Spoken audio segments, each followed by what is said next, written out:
Prabu Puntadewa. Kowe sapa? Aku Jajal Werka. Jajal Werka. Iya. Ayo ndi Semar Badranaya. Tak cekel bakal tak nggo ganjel isi ning wadukku. Jajal Werka yen to pancen arep mateni kelawan Semar. Ternyatane Semar kuwi Pandhawa kuwi dimong dening Kyai Semar. Yen to Pandhawa kelangan Kakang Semar, pepes Bayu kang tapis ora bakal duwe kekuatan. Mula tinimbang Semar ingkang tekaning pati aluwung Puntadewa sakadang ingkang mbok sirnakake. Ikhlas karo nyawamu. Ora ikhlas sebab apa? Mapan tak gaglak dadi isen-isen ning wadukku. Namung sadurunge kepareng aku ngaturake sembahku marang panjenenganing Sinuwun Prabu Jajal Werka. Iya ming sampeyan ingkang bisa nyuwargake kelawan pati ning Puntadewa Sinuwun. Waduh mati aku.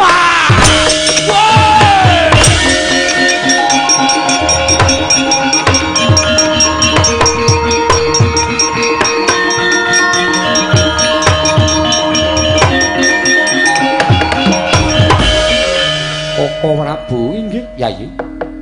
Kenging menapa paduka ingkang wujud raseksa. Krana nami panjenenganipun Iwang Jatimurti menapa ing dados gegayanipun Semar menika kedah nampi cobi. Nyatanipun kula ingkang kadhapuk supados dados pacobaning Kyai Semar.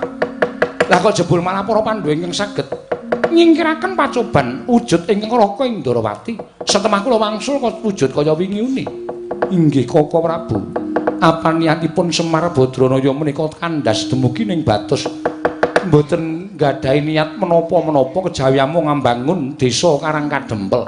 Yayi, wonten dawuh.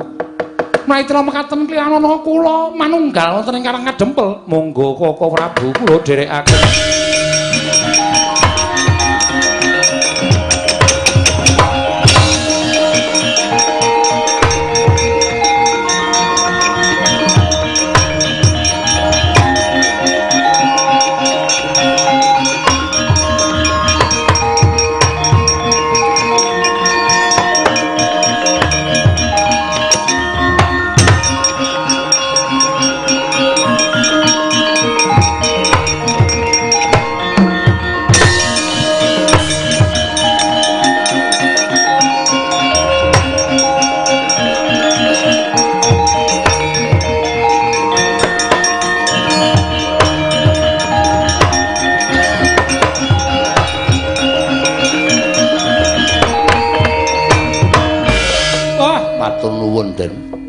Dene ndara-ndara kula sampun sami ngestreni anggen kula miwiti mbangun desa Karangkadempel. Iya Kyai Semar.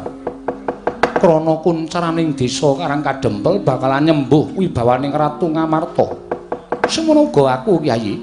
Sing gedhe pangapuramu yen aku mau mung dinawan dening Wang Pikulun Jatimurti nggih. Kula wis ngertos.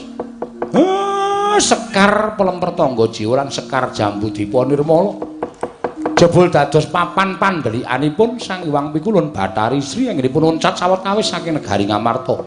Samangke sampun kondur wonten negari Ngamarta.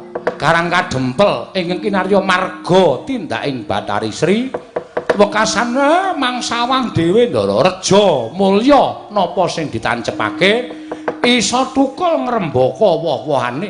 Iya Kyai Semar. Mula gandeng sedaya sampun paripurna. Menawi wonten lepatipun ingkang abdipun Semar kula nyuwun pangapunten. Kinarya sesanti Sura Sudira Jayane Kang Ret Suh Brasta kaliyan kula Darmastuti rahayu samya makarya rahayu ing samya pinanggih. Kula nyuwun pangapunten enten lepat kula pribadi lan kanca-kanca anggenipun atur pasugatan dalu menika Ndara.